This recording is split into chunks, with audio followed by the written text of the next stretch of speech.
All righty. Welcome back to another Wisco Fanatics Wednesday. Mike, Jake, and Tyler, we are here today. We are recapping the Badgers' win over against Northwestern, and we will be previewing the Badgers matchup with Penn State. If you are interested, Jake and I hopped on with Scary Alvarez. He runs a good podcast. He runs a really great Twitter account over on x.com. We jumped on with him on Monday. He put that out yesterday. It was a fun time to talk some of the stuff that we're going to talk about today in just a little bit of different of ways, and have some conversations with Scary, which is always enjoyable. And we're gonna work on having him on for our Badgers basketball primer, which is going to be coming up next Friday, not 2 days from now, but the following Friday. We're going to have our Badgers basketball primer, so we're very excited for that as well. But today we have the Badgers recap preview, and then Jake and I are doing our Milwaukee Bucks bold predictions and record predictions tonight because the Milwaukee Bucks start regular season basketball. So here we go.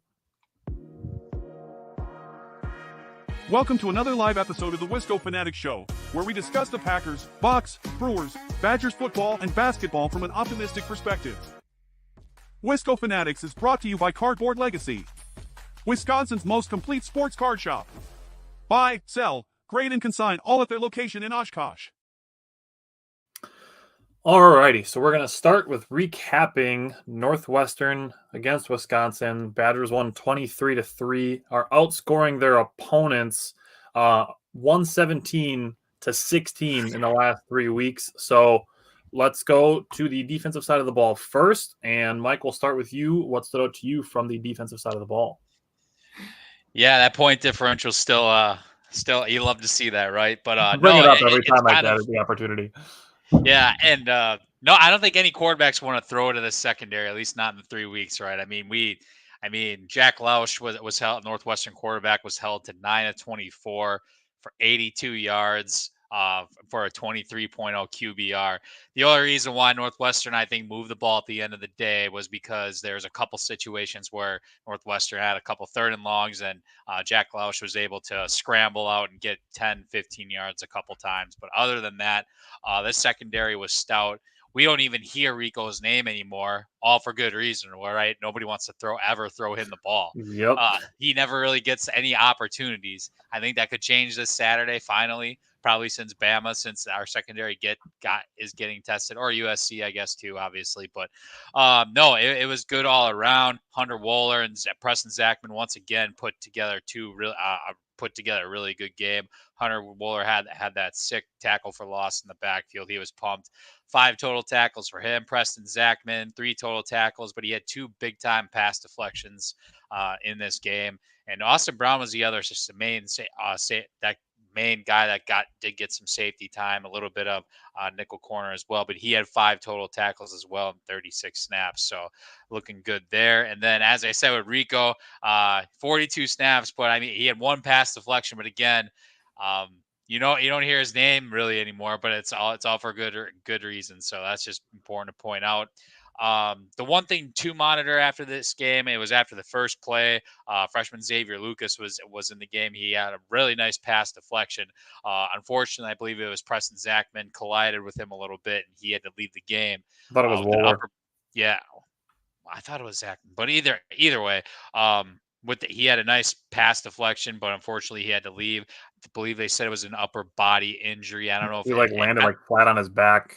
Yeah, I don't think what they named the actual injury though yet, so that'll be interesting. They don't usually in college. It's kind of weird. They don't have to disclose as much at the college level. So we might not even find out until Friday or even Saturday, an hour before 4 o'clock at night, or 4 or 5 o'clock at night being a night game. So definitely something important to monitor. I think we're definitely going to need him in this game, and it's not this week, the rest of the season for sure. And then Nizier Forkreen did step in, though. He played all 56 snaps and did have 3 total tackles. So another good week for the secondary, making quarterbacks look stupid, I guess, for the 3rd week in a row. So very, very good week all around. Yeah, I was actually pretty impressed with Nizier Forkreen. I thought he had a really good game. For me, going from the secondary to the linebackers, it was a limited amount of snaps, but Christian Allegro again stood out. He had 1 coverage snap. I thought he played really well. Darrell Peterson, he had a bat down on a 2nd and 15 play. after the Badgers had the blocked field goal, or the field goal blocked. So Daryl Peterson was helping out. John Pius forced a fumble late in the first half. So looking at it, after Wisconsin got stopped on fourth down inside the 10, Jake Chaney sniffed out a screen, -3 yards. They stopped a tight end crosser for 3 yards, and then Christian Allegro got a big hit on the quarterback. So right after a fourth down stop in the red zone, the Badgers linebackers immediately responded with several good plays. Looking at the defensive side of the ball, or the pressure side of the ball, Badgers had 13 pressures, 4 by John Pius, 3 by Sebastian Cheeks. Both of those guys transfers. So shout out to the transfers for coming up. Jaheim Thomas is also a transfer, but Thomas and Peterson each had 1. So 9 of the 13 pressures that the Badgers had came from the linebackers. Yep. John Pius also had the strip sack and then Sebastian Cheeks was in on the safety. So more good pass rush by the linebackers is really encouraging thing to see. Something that we've been talking about a lot over the last few weeks is wanting to see more out of the pass rush. Jake's going to talk about the D-line and that as well. But Jaheim Thomas, 7 tackles with 4 run stops. Christian Allegro played 10 defensive snaps and also had 2 run stops and a pass breakup. So overall, looking at the linebackers, Northwestern came into this game averaging 269 yards. Wisconsin held them to 209. They came in averaging 167 passing yards. Wisconsin held them to less than half that. So I have no complaints about the linebackers. So Jake, yeah, so the D-line here. So they had one of the 3 sacks. The Badgers had 3 sacks. Kurt Neal got the 1 sack for the Badgers D-line. 0 hits overall for the team, so no hits from the D-line as well. And they had one of the 10 hurries. It was from Cade McDonald. Held Northwestern, who was really trying to run the ball. They had 31 rushing attempts. Held them to 4.1 yards per carry. So that's pretty good when you don't really have to worry about anything else, right? And on top of the rushing yards, which is 127 total rushing yards that we gave up, some of that came from the quarterback, which Mike alluded to earlier. So just wanted to point that out. I wanted to look up how many total. Yeah, he had 55 of the 127. So really, when you think about it, the rush defense was great. The D-line did their job.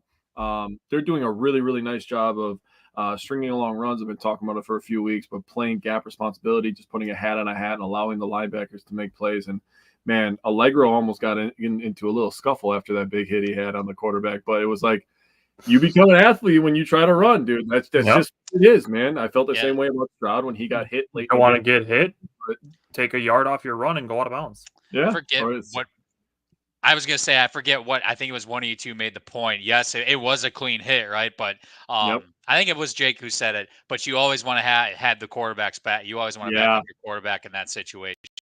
So I felt the same way on Sunday about the Texans. Shame on the Texans O-line. They didn't protect them all day. And then when they had an opportunity to protect them on the Packers sideline, they didn't do it then either. Yeah. So, and the same thing happened in Northwestern, except the lineman came and kind of protected him. It's like, I understand that. That's a mentality thing. You have to protect him. If that's your guy, you go over there. And I have no problem with any of it. It wasn't. I was just going to say, nobody's wrong in that situation. Yeah, Allegro didn't do anything wrong. He's being a football player. And the quarterback, Lausch, for Northwestern, he was being a football player too. That's what happens in football. Massive, he ran a lot that game. It is what it is. Every single defensive player, if they have an opportunity to hit the quarterback, they're going to hit the quarterback. Dude, I'm telling you, in the back of your mind, you're just licking your chops. You're like, I finally get this son of a bitch without having to go. And I'm not going to get flagged for it. One-on-one. You're just waiting for that as a linebacker, especially. But, I thought the D-line did their job. Just what I've been asking them to do the last 3 weeks, and that's what they're doing. And look what's happening. The Badgers defense is playing really well. Obviously, you look at the point differential as evidence of that. We're going to keep talking about it, by the way, because it's impressive and it deserves to be talked about as much as possible, how good they've been playing. So the defense as a unit overall, in my opinion, is playing outstanding. All right. How do you feel about special teams? Well, we blocked a field goal, which was awesome. That was fun. That was a lot of fun. That was cool. And then we got one blocked. That was not cool, not fun. It is what it is. That one, doesn't go on Vakos, in my opinion. I feel like, somebody just let up on blocking. It is what it is. But 0 for 1 on field goals for him, 3 for 3 on extra points. As long as he keeps making the extra points and the offense gives him lots of opportunities to kick extra points, can't really be upset at him, right? Bertram's, again, we keep talking about it. This guy actually might be the MVP for this team. We are lucky in this state of Wisconsin to have two punters who are absolute weapons. Yeah. I mean, when they go out on the field on Saturdays and Sundays, you're getting a big-time kick. They're going to help you play the field position game when you need to, when you're in a defensive struggle type of game. 5 for 223, 44.6 average, 57 long, and 2 inside the 20. I mean, you can't ask for any more. He's been very consistent the entire year, so good job by him. Not really much to talk about on the return end of things, just as long as they don't fumble the ball or make mistakes on blocking and anything like that, that's really what I'm looking for on kick returns. Yeah, I mean, special teams, other than getting the field goal blocked, which you can kind of cancel it out because we blocked one ourselves, I'm good. So going to the offensive side of the ball, last week my X factor was Vinny Anthony. On the third play of the game, the Badgers took a deep shot to him. So I do think that's going to be something that continues to be part of the Badgers' offensive strategy, is to take those deep shots to Vinny Anthony, and I'm looking forward to more of them being connected on. There was a drop on a third down that Braden Locke took a shot to Vinny Anthony as well. Would have been a tough catch, but one that I think Vinny Anthony would probably tell you he should have made. Mikey's fighting Mother Nature over there. Yeah, I apologize for that. It's too sunny for You're October. You're good. I'm giving you shit, dude. There was on the second drive, there was a miss to Vinny Anthony as well. So it's not just on Anthony to make that connection. That's a two-player connection that should be made. 3rd and 6, Braden Locke had a miss. He underthrew one wide receiver and overthrew the other one. And it's not necessarily a bad decision, but just a bad throw. Just a miss entirely on two guys that were both potentially open. The third drive was the one where there was a snap thrown at his feet and that kind of bounced around. Good presence of mind by Braden Locke to be able to get rid of that ball, save the Badgers probably 10, 12 yards. So I did want to give him credit for that. On the 5th drive that the Badgers had, Braden Locke had 2 really nice passes to C.J. Williams, almost hit an insane touchdown to him from the 23-yard line. Ended up not counting, but that would have been crazy. So looking at it, Braden Locke on the week, 14 for 24, really just enough to keep Northwestern's defense honest. That's how I viewed it. That's what I was calling for last week. Just be able to do enough in the pass game to keep their run defense honest and not be able to put 7, 8 guys in the box like Braylon Allen used to not like in the Chris days. But Badgers had 359 total yards, 199 rush, 160 in the passing game. So pretty complimentary football, I'll say. So, Mike, how did you feel about the running game? It was definitely active in this one. I mean, we had a third straight, I think, a really, really good game from Tawi Walker. It was definitely more hard earned, I guess you could say it in this game in comparison to the last 2 weeks. But he had 23 carries for 126 yards, and he had a one long run of 24, averaged 5.5 yards. So he was definitely grinding in this game, but it was still pretty complimentary.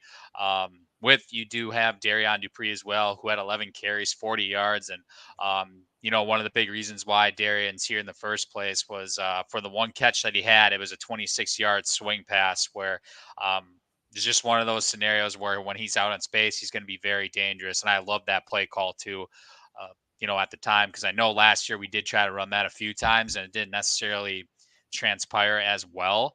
I think that play specifically was a perfect example of what we're going to be seeing a lot of in the future. Even going into next season when you have a combination of Dylan Jones and Darian Dupree running the show, I think that's going to be a lot of that thunder lightning punch for sure. So we got to see flashes of that, which was awesome. I am still going to keep calling for more snaps for Cade Yakimelli. He did have the nice little goal line touchdown for us. Great play call by Phil Longo. Absolutely. I do remember that play from last season. It was at Washington State when Ches got the ball. It was the same exact play. It was a 2-point conversion. I believe it was, but no, that was outstanding play call. I think there was a guard that was pulling the opposite way, and Tucker Ashcraft also was pulling the opposite way. Everyone was following them. Cade was going the other way, got the pitch, beat the edge guy, and also one of the linebackers too. So, great play call. Still going to call for more snaps for Cade as we head into the Penn State weekend. I love that play call because it was basically just saying, like, Cade, you have 2 guys to beat. Just be faster. Yep. And I guess one more point. I mean, Tawee Walker is showing that he is a legitimate, RB1, in the Big Ten. I mean, he's probably going to be top, maybe even top half rushing leaders when all said and done at the end of the year, like in the country as a whole, especially if he's averaging, 120 to 130 yards per game the rest of the year, right? So he did mention, the reason why he left Oklahoma and coming to Wisconsin is because there was going to be a bigger opportunity going into it. So, and he's definitely cashing on that right now. And the way it's looking, he's definitely going to get some looks, I think, at the next level. Yeah, that'd be interesting to see. Jake, so wrapping up the offense, how did you feel about the offensive line? Man, this unit might be the most improved unit on the team, in my opinion. Just from how people were looking at it, the standard that is set at Wisconsin is we are O-line U, we are RBU. We run the ball. We're corn-fed. We got big boys up front that like the roadblock, right?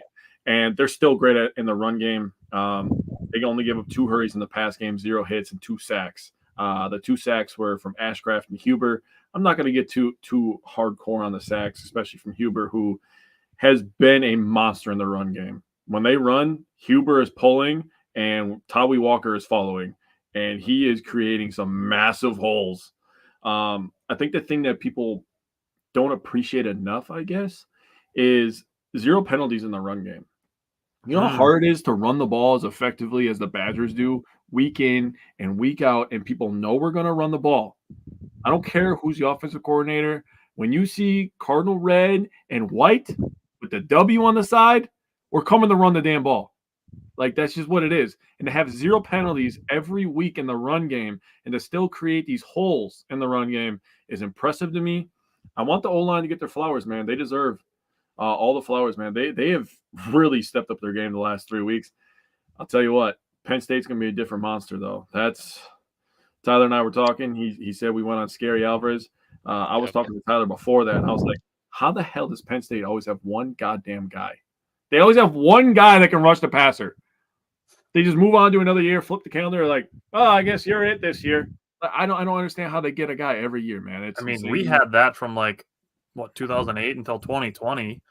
Yeah, but they've always had that, dude. I feel like they always have that. Like going back to the VAR Arrington days, dude. Like they always have a guy. And yes, I just showed my age there for all the Gen Zers that are going to watch this. Look up LeVar Arrington. He was a bad Mamma Jamma back in the day, okay? You showed your age by saying the word Mamma Jamma. Hey, I had to mix it up a little bit. I cussed too much, I think.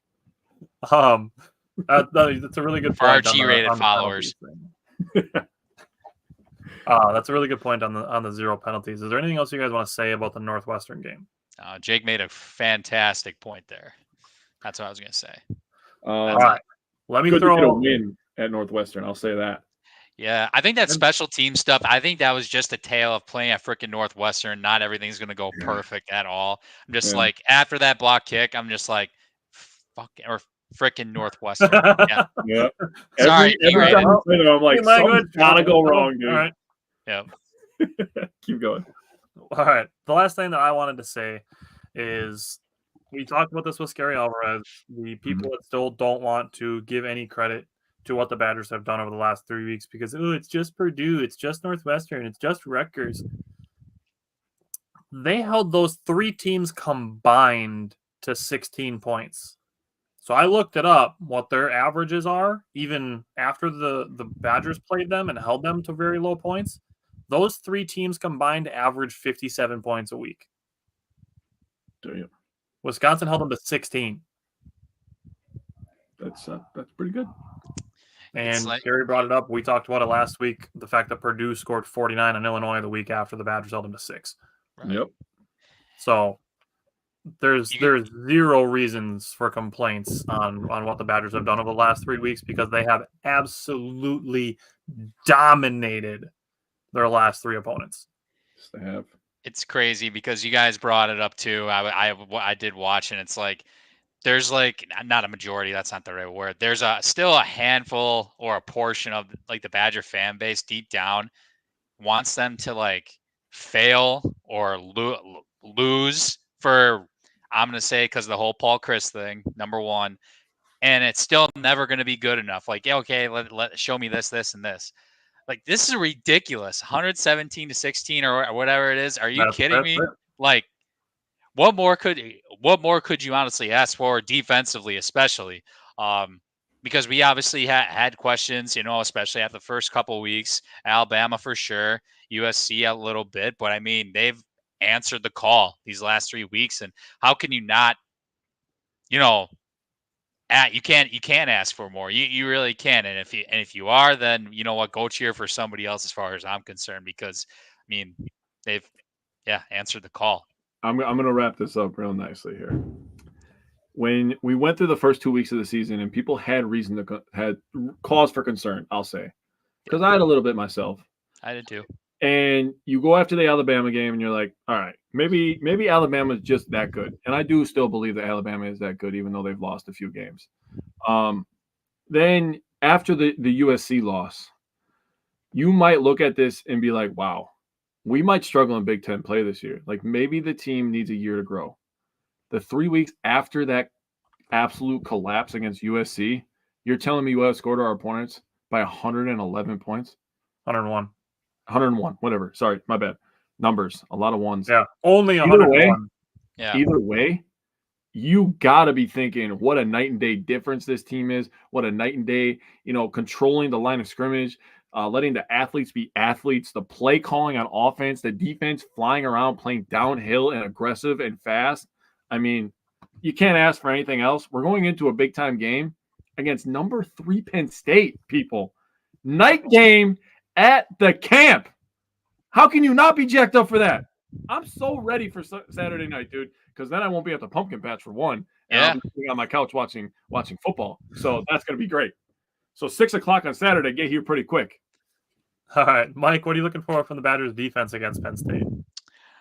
So this is really, it's going to be a challenge for sure. I'm going to first off say I respect the hell out of Penn State's offensive coordinator. For any fans that are watching, the offensive coordinator, Andy Kotelnicki, his previous stop was at Kansas, then Buffalo prior to that. And then one of his first stops was actually at Wisconsin Whitewater, my alma mater. He helped win. He was a part of 2 national championships when he was there at Water when Lance Leipold was at the helm. So, and fun fact, I actually took a coaching class at Whitewater, and Kotelnicki, he was actually the teacher. And one of his sayings actually is Tigger up. So meaning like your energy is high, like you put a smile on your face and you're ready to go. If you go on his Twitter page, I think he still might have that Tigger on his like pinned tweet. But no, his saying, fun fact, was always Tigger up. So no, he was a great guy. Obviously knows his football. Penn State agrees as well. And Penn State's offense is interesting, right? Because they don't necessarily lead passing or rushing, but they sure as hell have a combination of both. And they're second in the Big Ten with average yards per game. After only getting that bye week, 6 games in, they're at 71 yards a game. So it's going to be interesting to see what Kotelnicki does. Hey, do I attack this run defense or do I, throw it a little bit? Me personally, I know they're going to obviously go. I think it's going to be, Tyler Warren. They're going to try and get him involved. I think he's their best player ultimately. And I think that matchup, I think you got to stick Hunter Wohler on him. I think you really do. Best defensive player and best offensive guy. I think you got to do it. And let those two duke it out, one-on-one. But that is not the only guy that Penn State has. Like I said, they have a combination of both, right? I think their second best players is their running back, Nick Singleton, because he's both deadly on the ground and in the air. Similar to Darian Dupree, I would say, honestly. He's a fan of catching those swing passes on the outside. He scored 3 touchdowns off of that this year. And then in combination between passing and rushing, he's got 500 yards of total offense. So me personally, just watching and looking at the film, I do think they are going to try to establish a run, though, first, because if there's one thing, at least I don't want to nitpick too much, but if I'm going against the Wisconsin Badgers right now, this defense, I'm going to try and run the ball too on them before I pass into that secondary. And maybe Rigo gets a little action. Maybe he doesn't. I think he does. Drew Aller, I do think he's a little bit overrated, but he's definitely not a pushover like some may think. But it's gonna be interesting, man. I think both the line and the secondary are going to get tested without a doubt. But no, it's going to be a hell of a challenge against Kolnicki in this offense. Jake, what are you looking for from the Badgers defense against Penn State? First of all, very well done, Mike. Congratulations. That was very well thought out. So I looked up rush attempts, yards per game, yards per rush, yards per pass completion, and yards per pass attempt. Rush attempts for Penn State, 39 per game. That's 25th in the country. 201 yards per game. That's 21st in the country. 5.2 yards per rush. That's 22nd in the country. So this team can run the ball. They're number 6 in yards per completion at 14.5 yards per pass completion. That is insane. You're getting 15 yards a crack? Yeah. I mean, Tyler Warren is almost unguardable, dude. I compared him to Gronk a couple weeks ago because I was like, dude, this is the new age Gronk, dude. He's so big. He runs so fluid. He runs tough. He also has the quickness. Like, he is an absolute X Factor player. He is not my X Factor or key. I wanted to do something different because that would have been the low-hanging fruit. They are number 5 in yards per pass attempt at 10.3 yards per pass attempt. So they get 5.2 yards per rush, and on average, they average 10.3 yards per pass attempt. This team is going to try to take chunks. They're going to try to throw the ball down the field. They stretch the field horizontally and vertically. And the thing about it is why they get so many of these big-time opportunities is because I compared them to a magician, where the magician has you looking right here. He's doing all this stuff with his hands. He's doing stuff with the cards. He's doing stuff with whatever, right? He's right here. All the action's over here. So if you stay fundamentally sound, play your assignments, have gap responsibility, I think the Badgers have a chance in this game. But that is much easier said than done, is because Penn State has a very talented roster. I 100% agree with Mike. I think Drew Aller is a little bit overrated. He's also not a pushover, but with him being on number 3 Penn State, he may get a little bit of a big head. I think he's susceptible to putting some balls in 50-50 chances. We'll see if the Badgers make the play or not. I gotta make a quick point. That was really good. Like the whole magic trick, what you just said. When you say that, I think about literally the last time Penn State came to Madison. It was the opener. It was the year right after COVID. Campground was absolutely packed. It was juiced. Not just the Big Ten opener, but the first game overall. And when you did the whole magic analogy, I'm thinking, okay, we were playing a hell of a game. And then Sean Clifford, all of a sudden, the second half, throws that deep ball that Dotson, who's in the NFL, both guys are technically in the NFL, just throws an absolute deep ball, and nobody was around him at all whatsoever. So, just setting that plays like that up. You talked about big plays. I thought about that instantly once you said that. So, no, I couldn't agree more. That was a great point. Thanks, man. So, looking at it, Wisconsin allows 162 passing yards a game and 142 rushing yards per game. I'm going to be looking for the linebackers to be stout in the run game against, I wrote their names down really, really small, Nicholas Singleton and Kayron Allen.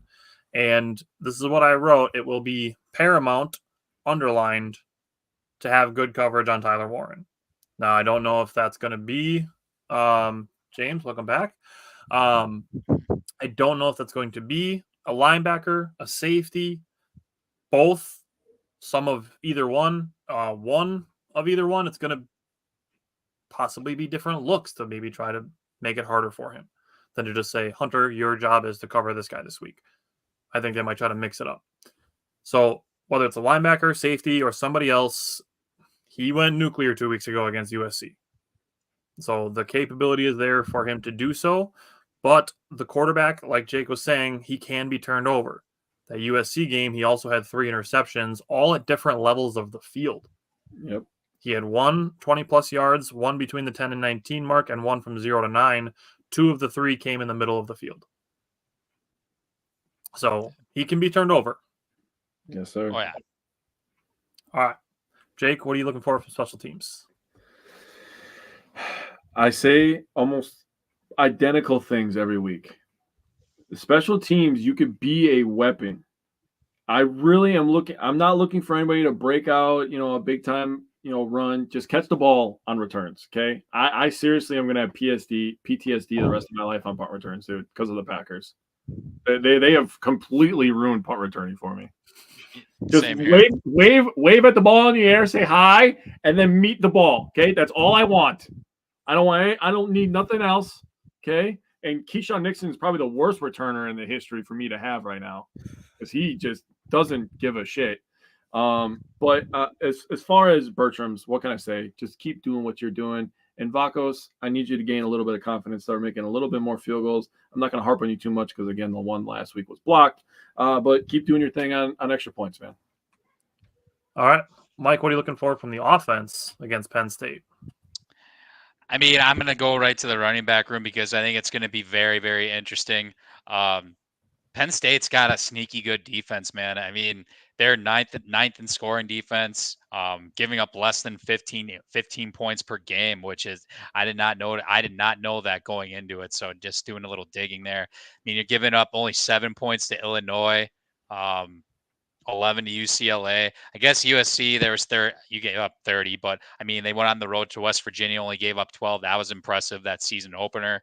But no, I still think where the Badgers are going to have to establish a run in some form.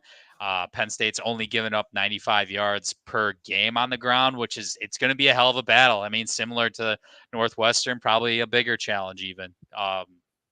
But, they got 2 stout linebackers I was looking at. Kobe King, 30 total tackles on the year. The Badgers, I do know for a fact, were right in the middle of his recruitment. So that's a guy I'm going to be watching personally going into this. So I guess one thing that I also was looking at is that Penn State, they're on the top half of tackles for loss with 41. To give you some additional context, the Badgers only have 28. So that is something to watch as well. And I think that definitely attributes to why they only give up 95 yards per game on the ground. So that's what I am looking for. Well, you guys know I'm looking for more yak carries. So that right there as well. And Tawi's going to get 20 plus carries. Maybe we see Darian do his thing, maybe get a couple more swing passes. But yeah, I still think we got to establish a run in some capacity.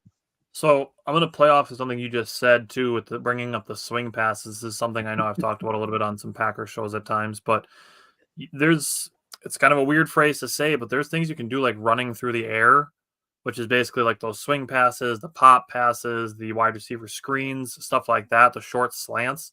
There's things like that you can do that isn't necessarily a downfield passing game, but it's just a quick way to get the ball into your wide receivers or running backs' hands that isn't just a pure handoff. So other than that, Penn State, you mentioned, only allows 95 rushing yards a game. They only allow 167 passing yards a game as well. But we're talking about the number 3 team in the country. The Badgers are going to need both the running game and the passing game at their best to pull off the upset. Yep. So for the passing game, Wisconsin is going to need to be at the top of their execution, and it's going to need to be also in the RPO and the play action situations. So it's obviously the passing game is the passing game, but everything has to be at the tip top of execution. So, Jake, what are you looking for from the offense? Yeah, so I assumed you guys were going to bring up all their offensive stats, or their defensive stats. So I wanted to bring some rushing stats for the Badgers up, since I did that for Penn State as well. Badgers are number 21 in the country at 40.5 rush attempts per game, and they're number 28 in total yards and average 197.8. They average 4.9 yards per rush, which is 34. So the Badgers have a very, very productive, very good rushing attack, right? What does the rushing attack do for an O-lineman? Mikey will know this because he is a former center. He doesn't look like it. He did the whole Joe Thomas transfer and got all skinny after he got done playing football. Sorry, I had to say it, dude. I wrote it down. That's all right. What does it do for an O-lineman? Notebook. I got you, bro. What did he do? What does that do for an O-lineman? It gets them going forward, and it gets them with a physical mindset. If you're going to beat number 3 at home, That is the mindset you need to have.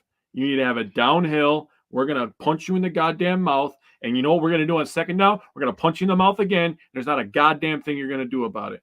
The Badgers need to be able to run the ball and have the O-line carry them to this win. Remember that 28 first downs we had a couple weeks ago? The O-line dominated. We need that again. I like it. Mike, who's your X factor? So I got Braden Locke for this one, and the reason why is because yes, we've been able to score, we've been able to do a lot of good things. However, the last 3 weeks, if there's one thing that I am calling out, it's those interceptions, right? I'm trying to avoid those interceptions, especially in a timely fashion, I guess you could call it. I just need him to make good decisions with the ball. Don't be Superman, right? Make good throws. If it's not there, throw it out of bounds. But I'm hoping he can avoid those timely interceptions, because that is the one thing that has been consistent the last 3 weeks, no matter who we've played, right? So I just have a feeling in the back of my head that might happen, and it might, I don't want to say cost us the game, but it could cost us a major possession that we're on. So take care. I'm hoping Braden can just take care of the ball and just make good decisions on whatever he does. So I'm going to jump in with mine before I go to Jake. Mine is also Braden Locke. We talked about Scary Alvarez too. He asked us something that we think that could stand to improve even after these 3 weeks, and mine was Braden Locke's decision making. It seems that there's just a couple throws a game where he's trying to force a ball into a window that's not open. So just I'm going to simply state the same thing that I just said with the offense. We need him at his absolute best in every facet. One of the other things that I talked about when I brought up Braden Locke's decision making, we talk about his downfield throwing ability, the RPO decisions that he makes. Braden Locke, if the lane is there, take off. He's showing it. I'm okay with Braden Locke running the ball a little bit. It doesn't need to be 6-7 times a game, but if you're looking down the field and you're like, your options are try to force the ball to somebody who's double covered or under good coverage downfield, take off, scramble a little bit. I'm okay with it. I've actually been kind of impressed with what he's done with his legs the last couple of weeks. Mm-hmm. Yeah. And just an extension of that, the other two guys that I would throw out there is I'm going to throw again Vinny Anthony. If the Badgers can connect on one of those deep shots, that's going to help the running game, because then Penn State's going to have that in the back of their mind as, oh shit, that's something that they can do. Yeah. So that's just one of those things where, we talk about taking the top off the defense, making them have to play 2 steps farther back away from the line of scrimmage. And then the other one I'll throw out there is CJ Williams. He's been a third down trusted target for Braden Locke over these last few weeks as well. So if the Badgers are getting into some third down situations, CJ Williams is a guy that I trust. Obviously Will Pauling as well, but I didn't think that his name needed to be mentioned. But Jake, who is your X factor? Nice transition, by the way, because I have Longo and Tressel, but specifically on third down situations. Nice. Third down like that. We didn't even plan this, by the way. This was not pre-planned. That was just beautifully done, Tyler. Penn State on average converts 5.3 out of 11 third downs per game. That is 48.2%. That's very good. It's very efficient. Badgers aren't bad, though. Badgers convert 5.7 out of 13.3 third downs per game. That's a 42.9% clip. So the team that comes out and wins third downs, wins the line of scrimmage, is going to win this football game. I like that. Mike, what's your key? Start fast. If there's one common thing with these last 3 games and what we've seen the Badgers play their best ball, we've always started fast. We've always scored right away. I got start fast. I think that's going to be key, because then you get the crowd into it literally the whole entire game, which is obviously a big factor at night at Camp Randall, homecoming weekend, Halloween weekend. Shit, this is literally not. There's literally not a better time to pull off an upset. It's scary this weekend. hours. Like it scary is, hours, baby. Yes, it's scary hours for sure. So we have to start fast. I feel like we saw last week we didn't necessarily have the greatest start, and it trickled to a 7-0 game until right before halftime when the defense came up with that really good play on the goal line there and got the ball back, and then we got a 14-0, but we still didn't start off fast. We still didn't play the greatest. So I think if we can start fast, make a big play, whether that's on defense, get an interception or a fumble recovery, or, obviously score on one of our first 2 possessions, I think that's going to go a long way. I like that. Jake, what's your key? All right, I have the 2 P's of football: physicality and poise. You have to come with a physical mindset. I view this as one of those games that's going to be like a modern, old school Big Ten game, and I know that's like a mouthful and almost hard. Modern, old school. Perfect. It's going to be modern because of all the shifting and pre-snap motion and the misdirection, but it's going to be old school in the fact that it's going to be a slobber knocker, dude. There's going to be people just absolutely laying down the law. Penn State doesn't bow down to anybody. They're one of the blue bloods in this conference, in my opinion. And the Badgers have been a very good team in this conference. Penn State right now is number 1 in the Big Ten. Badgers have snuck all the way up to number 4. So it's a big-time matchup in Madison. So also with poise, listen, there's going to be times when we're trailing in this game. That doesn't mean you just hit the panic button. It means you go out there, you deal with your shit like a man, you get us the lead back, and then you do it again, and you do it again, and you do it again until that final buzzer sounds and we're victorious. It's definitely a good point on the panic button to not press that early in the game. Definitely can use some of that in the fan base. For me, my key is to rely on the defense. We talked about it multiple times. They've only allowed 16 points in the last 3 weeks. The Badgers defense, I believe, is capable of great things. All right. Yeah. All right, Mike, what's your score prediction from the head? So going into this year, I said this on the primer. This game against Penn State is arguably the most important game on this schedule. Why do I say that? We have not beaten Penn State since 2011, since Russell Wilson. We need to get this game. Like we have to find a way. This is one of those, because Penn State, and this goes more than just this game, in my opinion. I think this has a lot to do with the recruiting as well, because looking at, it's going to have a lot to do with recruiting. We got a lot of recruits coming on this week, and that's besides the point. But you see Penn State and Wisconsin duke it out all the time lately when it comes to recruits. We've seen it. We got recruits coming in from Pennsylvania, New Jersey. Wisconsin's got two guys from the 2024 class that went to Penn State, both from Catholic Memorial High School this year. So that's a fun fact in case the audience didn't know. But these 2 schools duke it out all the time with recruiting. And I think this game is actually going to maybe play a factor, going forward. Because, again, we have not beaten Penn State since 2011. We need to get back to that. We need to get a big win, because that's getting closer to when we beat Ohio State last, which is a long time ago, right? That being said, from the head, I got 14-20 Penn State. All right. Jake, what do you have from the head? I have 10-9 Penn State. Wow. Dude, that's wild, dude. It's going to be a slobber knocker. I feel like there might be a little bit of sloppiness. Maybe some turnovers, maybe people not being able to live up to the pressure on both sides. I think Penn State's going to have a hard time playing at Madison. I think the crowd's going to be into it. So for the head, for me, I have 27-16 Penn State. Okay. All right, Mike, what do you got from the heart? Because of it, I said it was the most important game of the year. Arguably, we gotta win this one. So I'm going to go 27-24. From the heart, and it definitely starts up front. Wisconsin winning. Yeah, 27-24. I think there is a chance. I still think we've seen enough, in my view, that the offensive line can carry a game. We can carry it, and then it's just all about the execution. We have not talked about one bit about protecting Braden Locke at all, really, this whole entire year. The offensive line has been given plenty of opportunities to Braden to make those big-time plays. And that goes back to my X factor. Just take care of the ball, just make good, smart throws. But it's going to start with that offensive line, because they have carried us these last few weeks. Make no mistake about it.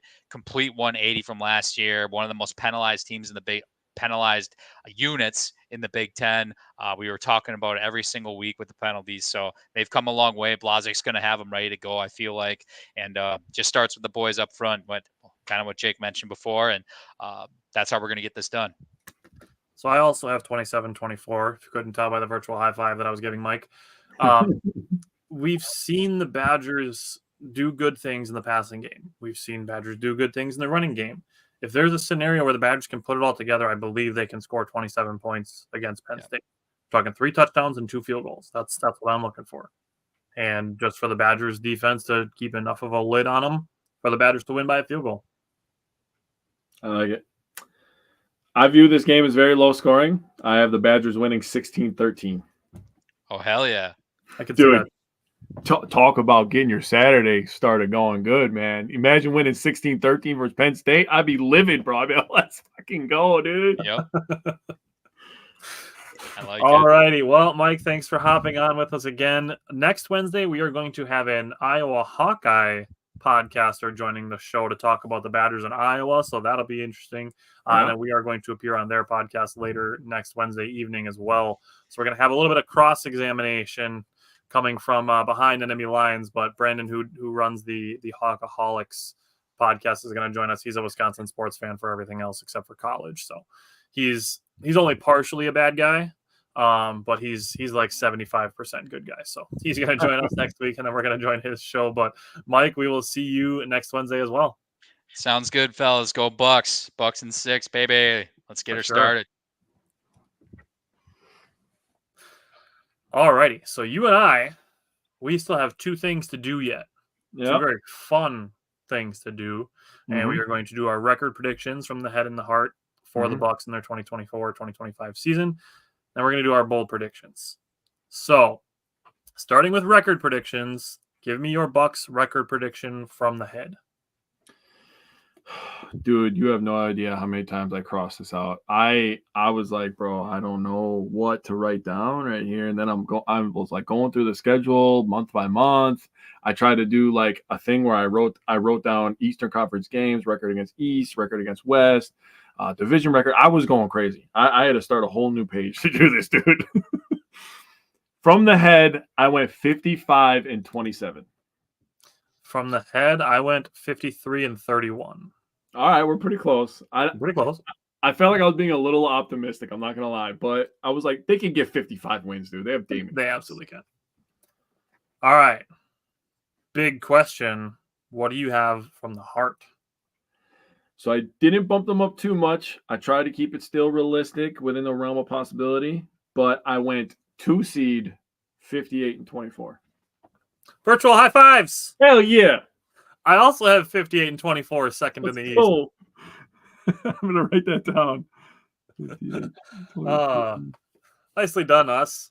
Yeah, hell yeah, dude. You have 53 for the head, yep. For the head. All right, what's up, man? Let's do some bold predictions, dude. Ready to get bold. All right.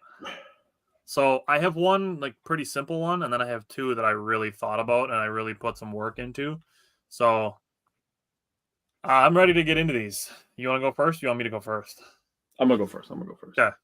I'm gonna give you my one that I think would shock people, but I think it wouldn't be the most shocking thing. Giannis and Dame, both first team All NBA, and they both score 2,500 total points. Okay. I had to put a little caveat on there because I was like, I can't just say both first team All NBA. I mean, that's happened before. But both of them scoring 2,500 points would be insane. So I did put the All NBA thing on there. But I have the Bucks have 3 All NBA players. Giannis is first team, Dame is second team, and Chris is third team. Oh, okay. I like that. I like that a lot, man. That's good. Nicely done. All right. Give me your second one. All right. My second one is Dame will make 300 threes. Giannis will win Defensive Player of the Year and be the second ever unanimous MVP. I like because that. that's tough, especially in today's NBA with all the talent. the Eastern Conference in general. I mean, there's a lot of talented players. I mean, unanimous MVP this year would be insanity. And there's a lot of, if they don't want to admit it, there is a such thing as voter fatigue. So, Yep. like, there's going to be people who just want to vote for Anthony Edwards because he's different. Yep. Or they're going to want to vote for Shea because he's different. Yep. It's somebody other than Giannis, Jokic, or Wembanyama, or Embiid, or, Harden. Like, it's somebody different than we've seen in the last 6 or 7 years. Okay, I gotta say something. If Embiid gets another goddamn MVP vote ever not again, gonna happen. I swear to God. He shouldn't have won. Anyways, go ahead with your second one, buddy. All right. My second one is that Pat Connaughton has a bounce back year as the Bucks Swiss Army knife. Now, here we go. 37% three-point shooting, matching his rate from the championship year. Okay. 113 defensive rating, matching the 2 seasons before last year, and a career high in assists. So I think I shouldn't even say think, his 2024 season was his highest career assist year at 2.1. So I think that's where the Swiss Army knife part comes in. I think he's going to average more than that this year. I think he's going to be a little bit of a kind of a distributor, but just kind of a Swiss Army knife. Okay, I like it, dude. You know me and you. We Pat Connaughton boys, so I'm with it. James, I don't think Embiid deserved his MVP. I think he cried his way to it. I think so too. My opinion on what do I feel about what Giannis said? I think Giannis is playing chess, not checkers, if you get what I'm saying. I think he's playing mind games with Tatum since Tatum likes to think he's the best in the world all the time. I actually think Brown is the best player on that team as well. I agree. And I think part of that is that Brown won the finals MVP. He was the best player on the best stage. So Brown is a more consistent defender. He's not afraid. He's not afraid. Tatum may say that he's not afraid, but look at the eyes, buddy. Brown is better. Yeah, that's just how I feel. Yeah, I agree with you. All right, give me your last bold prediction. Doc Rivers will win Coach of the Year. Ooh, I like you that like one. that one? I like that one. First one I wrote down, actually. Nice. That's a good one. I like that one. All right. My last one is that Bobby Portis finally gets his 6th man of the year. So Here we go. So I'm not sure that he's going to reach the 47% three-point shooting that he had in the championship season, but he's been burying threes at a very high rate so far in the preseason. Mm-hmm. And my bolder part of this is I think he could be more ready to bang down low defensively. Looking at the roster that was put out by Eric Name, Bobby has gained 12 pounds. Oh. He's listed on the roster that Eric Name put out at 262 pounds. Oh, he's trying to be a little bit more defensive. Okay, I see you. Bobby put on some beef. Bobby put on beef. I like that. Goldfish got swapped into a bigger tank and he expanded a little bit. I like it. I like it a lot, man. Nice. All righty. Well, there we have it. Our record predictions and our bold predictions for the Bucks. Very excited to see if any of these can come true or if all of them can come true. That would be absolutely insane. But we appreciate it, James. Welcome back. Appreciate the comments. And other than that, we will be back next Wednesday. We have Bucks games to recap next Wednesday. Oh my God, I'm so excited. We get to watch the Bucks in like an hour, dude. But yeah, about an hour and a half. I'm very excited. Let's go, all dude. Right. And we got Badger football and a Packer game this weekend. It's going to be a good weekend for Wisconsin sports. And we will be back next Tuesday to cover the Packers and next Wednesday again to cover the Bucks and Badgers football. So we will see you then.